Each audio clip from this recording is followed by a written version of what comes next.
할아버지의 텃밭이 아직도 기억납니다.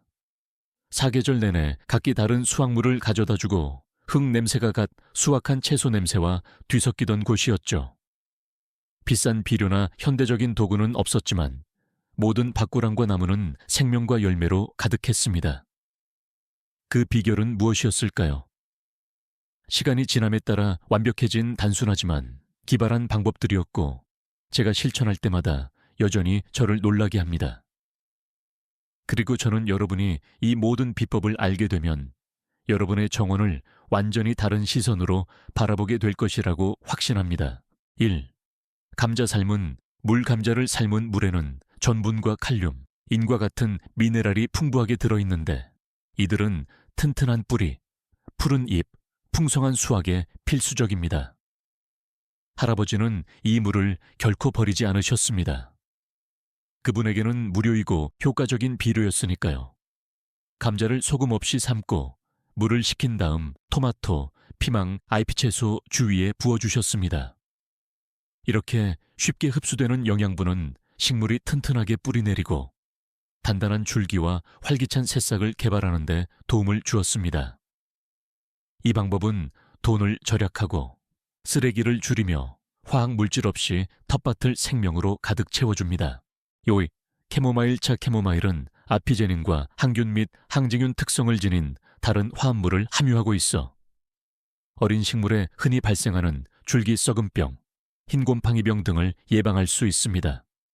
할아버지는 말린 꽃이나 티백으로 진한 차를 우려내 식힌 다음 분무기에 넣으셨습니다.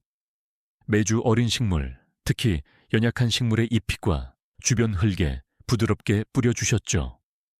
이 보호막은 흙 속에 유익한 미생물을 해치지 않으면서 병원균을 차단하여 어린 식물들이 처음부터 건강하고 튼튼하게 자라도록 해주었습니다.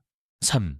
계피가루 계피에는 곰팡이를 퇴치하고 개미가 먹이를 찾는 데 사용하는 냄새 경로를 차단하는 신나말데히드라는 화합물이 들어있습니다.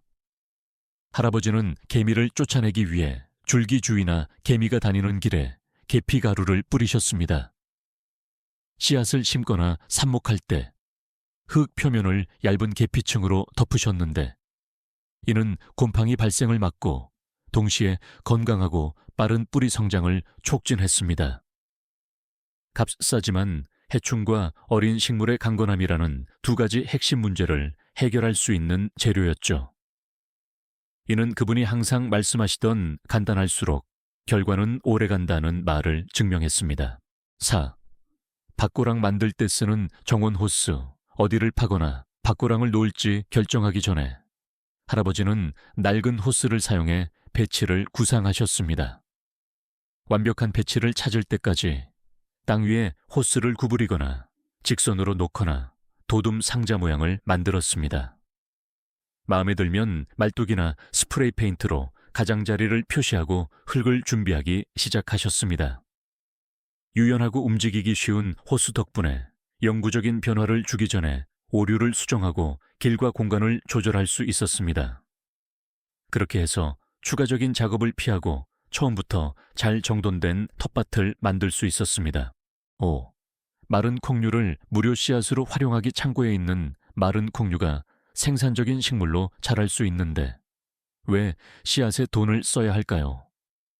할아버지는 검은 콩, 병아리 콩 또는 강낭콩을 밤새 불린 후 흙에 직접 심으셨습니다.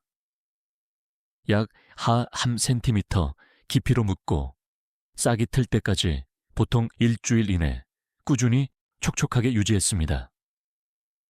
이렇게 자란 식물들은 성숙하면 다음 계절을 위한 새로운 씨앗을 생산하여 자급자족의 순환을 완성했습니다. 이는 해마다 신선한 식량을 확보하는 간단하고 경제적인 방법입니다. 수익, 재활용 재료로 식물 표지판 만들기 할아버지에게는 가장 작은 재료 조각도 두 번째 생명을 가졌습니다. 아이스크림 막대, 와인 코르크, 플라스틱 숟가락 또는 부서진 블라인드 조각으로 텃밭의 각 식물을 식별하는 표지판을 만드셨습니다. 이름을 유성 마커로 쓰고 나무의 경우 지워지지 않도록 투명 에나멜로 코팅했습니다. 내구성이 좋고 날씨에 강한 이 표지판들은 혼란을 방지하고 동시에 쓰레기를 줄였습니다. 단 한 푼도 들이지 않고 텃밭을 정리하는 기발한 해결책이었습니다. 7. 낡은 우체통으로 도구 보관함 만들기. 오래된 우체통은 텃밭에 필수 도구를 보관하는 작은 내구성 창고로 변신할 수 있습니다. 할아버지는 정원 입구 근처 기둥에 우체통을 설치하고 안에 전지가위, 장갑, 씨앗 봉투, 작은 분무기를 보관하셨습니다. 여닫이 문으로 빠르게 접근할 수 있었고 안쪽에 자석 스트립을 붙여 금속 도구들이 잘 고정되도록 했습니다. 이 아이디어 덕분에 창고를 오갈 필요가 없었습니다. 필요한 모든 것이 항상 손에 닿는 곳에 있었고 비와 먼지로부터 보호되었습니다. 8. 남은 나무로 화분 받침대 만들기. 화분은 물이 잘 빠지고 뿌리가 숨 쉴 수 있도록 바닥에서 약간 들어 올려줘야 합니다. 할아버지는 약 5cm 높이의 나무 블록을 잘라 나사나 강력 접착제로 화분 밑에 고정하셨습니다. 이는 과도한 물이 고이는 것을 방지하고 뿌리가 썩는 것을 막아주었습니다. 또한 바닥이나 테라스에 습기 얼룩이 생기는 것을 예방했습니다. 식물의 수명을 연장하고 모든 것을 더 깨끗하게 유지하는 간단한 해결책이었습니다. 9. 흙 유실 방지를 위한 커피 필터 화분에서는 배수 구멍으로 흙이 종종 흘러나옵니다. 이를 막기 위해 할아버지는 흙을 넣기 전에 바닥에 커피 필터를 깔으셨습니다. 필터는 흙을 잡아주면서도 물은 문제없이 통과시켰습니다. 시간이 지나면 자연적으로 분해되어 잔여물을 남기지 않았습니다. 이 작은 비법은 받침대를 깨끗하게 유지하고 흙을 제자리에 두며 식물이 완벽하게 배수되도록 해주었습니다. 10. 흙에 달걀을 묻어 영양 공급하기. 식물 아래에 묻은 날달걀은 분해되면서 질소, 인, 칼슘을 공급하는 서방형 비료 역할을 합니다.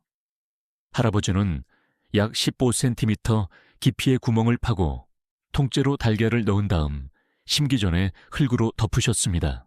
시간이 지남에 따라 달걀은 뿌리에 영양분을 공급하고 줄기를 튼튼하게 하며 해충과 질병에 대한 저항력을 향상시켰습니다. 이것은 텃밭에 강력한 생명력을 불어넣는 아주 간단한 것을 변화시키는 오래된 비법입니다. 11. 종이로 잎을 쳐서 벌레 제거하기. 진딧물이나 딱정벌레가 공격할 때 할아버지는 화학물질을 사용하지 않으셨습니다. 대신 영양을 받은 식물 아래에 종이를 놓고 잎을 부드럽게 두드리셨습니다. 벌레들은 종이 위로 떨어졌고 할아버지는 그것들을 텃밭 밖으로 털어버리셨습니다. 이 방법은 많은 벌레들이 방해를 받으면 본능적으로 몸을 놓아버리기 때문에 효과적입니다. 빠르고 무료이며 식물이나 유익한 곤충에게 해를 끼치지 않습니다. 10바. 어린 식물 보호를 위한 망사 쓰레기통.